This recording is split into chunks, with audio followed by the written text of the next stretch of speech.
Merci de nous rejoindre sur Radio J. Serge Rafal est avec nous ce matin dans nos studios pour sa chronique quotidienne. C'est bon pour la santé. Bonjour Serge. Bonjour Ilana. Aujourd'hui, c'est la grande mode. Plus question de consommer industriel et surtout potentiellement des fruits et des légumes modifiés. L'heure est au bio, à l'éco-friendly comme on dit.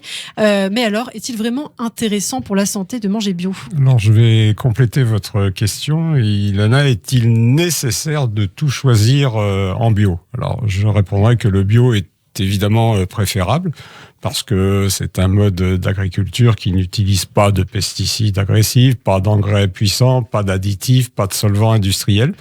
Mais bien sûr que pour des raisons de rendement principalement, le bio est encore plus cher et donc moins facilement accessible au quotidien pour beaucoup.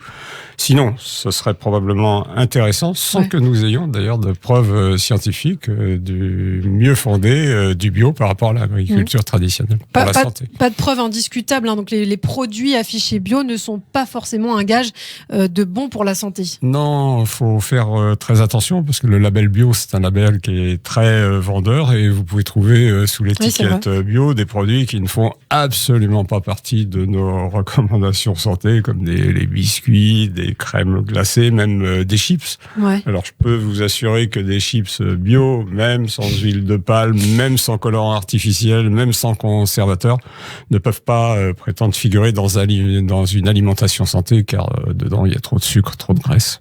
Est-ce que vous pouvez justement nous dire peut-être ce qu'il faut consommer justement de préférence en bio ? Si je devais classer les aliments, je dirais le lait, les fruits, certains fruits, la fraise, la pêche, la pomme, le raisin, les œufs, le bœuf, le poulet, donc parmi les viandes, et puis les légumes, le céleri, le concombre, l'épinard, la patate, le poivron, la salade.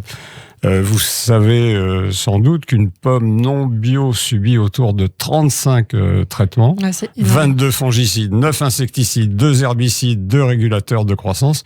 Même en l'épluchant, vous avalez de nombreux résidus chimiques qui sont parfois quand même des perturbateurs endocriniens.